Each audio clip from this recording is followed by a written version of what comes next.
দুপুরে ঘুমানোর জন্য, কিন্তু মা তো নেই, দেখতে পাবে না। চল খেলি। ঠিক আছে। দার্জিলিং এর অপর দিয়ে যাচ্ছিল এক ট্রেন। ট্রেনের ভিতর বসেছিলেন সুন্দরী এক ম্যাম। ম্যামকে আমি জিজ্ঞেস করলাম, what is your name? Ma'am তাহার উত্তর দিলেন, সুচিত্রা সেন। চিনি রাম্মু, ও চিনি রাম্মু। এই তো, বলুন কি হয়েছে আপনার? শব্দ কোথা থেকে আসছে, যার জন্য আমার ঘুম ভেঙে গেল? সম্ভবত প্রতিবেশী ঘর থেকে। চিনিকে ডেকে একটু ওদের ঘরে পাঠিয়ে দাও না, ওদের শব্দে আমি ঘুমোতে পারছি না। ঠিক আছে, বলছি। চিনি, ও চিনি মামা, আর একটু এদিকে আয় না। কি হয়েছে আম্মুজান? তোমার আব্বু আজ রাতে ডিউটি আছে, কিন্তু পাশের বাড়ির ঘর থেকে বিকট আওয়াজ আসার কারণে উনি ঘুমোতে পারছেন না। তুমি গিয়ে একটু ওদের বুঝিয়ে বলে এসো না মা। ঠিক আছে। শুধু ওদের এই স্টেজের আসবে তাদের ভালো করে তোমার কথা যেন ওরা আঘাত বা কষ্ট না পায়। ঠিক আছে আপু, আমি এমন কোনো কথা বলবো না যেটাতে ওরা আঘাত বা কষ্ট পাবে।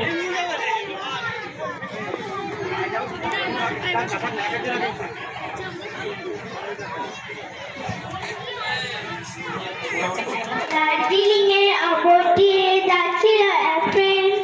ট্রেনের ভিতর কি হয়েছে, খটখট করছো কেন? আসসালামু আলাইকুম, কেমন আছো তোমরা? কি হলো? আমি তোমাদের সালাম দিলাম, কিন্তু তোমরা সালামের উত্তর দিলে না তো। ইচ্ছা হয়নি তাই দিইনি। কিন্তু একজন মুসলমান হিসাবে সালাম দেওয়া সুন্নাত এবং সালামের উত্তর দেওয়া ওয়াজিব। তাই তোমরা সালামের উত্তর না দিয়ে ওয়াজিব নষ্ট করছো। আমরা এসব শুনতে চাইছি না। তুমি কেন বলছো এসব? যাও এখান থেকে, যাও। আমার আব্বুর আজ রাতে ডিউটি আছে, উনি এখন ঘুমাবেন, কিন্তু তোমাদের শব্দের কারণে উনি ঘুমোতে পারছেন না। তোমরা যদি একটু শব্দ না করতে, তাহলে হয়তো উনি একটু ঘুমোতে পারতেন। আমরা এখন খেলছি, তোমাদের জন্য আমরা আমাদের খেলাটা বন্ধ করতে পারবো না। যাও বলছি। কিন্তু আমরা তোমাদের প্রতিবেশী, আর প্রতিবেশীদের কাছে কষ্ট পায় সেটা কখনোই করা উচিত নয়। তোমাকে এত জ্ঞান দিতে হবে না। আমরা আর কথা বলতে পারছি না তোমার সাথে। তুমি তোমার জায়গায় তেল দাও। একটা পাখা একটা কত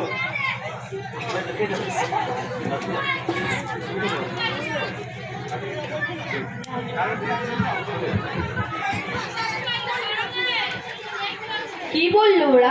ওরা বললো ওরা ওদের খেলা বন্ধ করতে পারবে না। আমি ওদের সালাম দিয়েছিলাম, ওরা সেটারও উত্তর দেয়নি। আমার সঙ্গে খুব খারাপ ব্যবহার করেছে ওরা। ঠিক আছে, ওরা হয়তো বুঝতে পারেনি। ওদের বাবা মায়ের সঙ্গে এই বিষয়টা নিয়ে কথা বলতে হবে। কিন্তু তুমি ওদের সাথে কোনো খারাপ ব্যবহার করোনি তো? না আম্মু, আমি ওদের সঙ্গে কোনো খারাপ ব্যবহার করিনি। ঠিক আছে বাবা।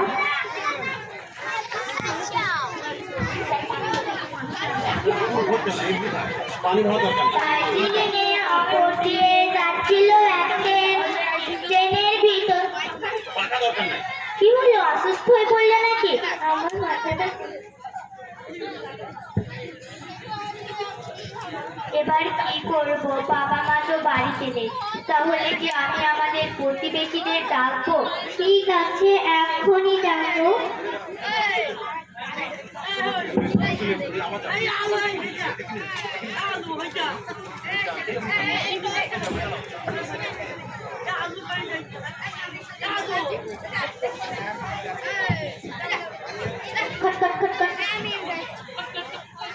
কি হয়েছে?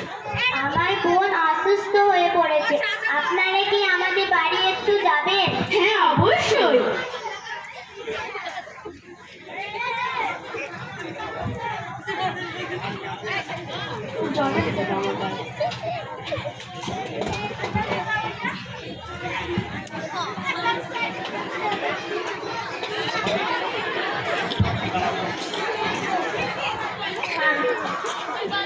আমি দুঃখিত, আপনাদের সাথে খুব খারাপ আচরণ করেছি, তবু আপনারা এসে আমায় সাহায্য করলেন।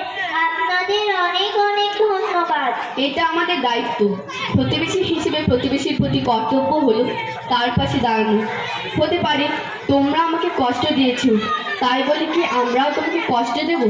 প্রতিবেশীর কষ্ট দেওয়া একজন মুমিন ব্যক্তির আচরণ হতে পারে না।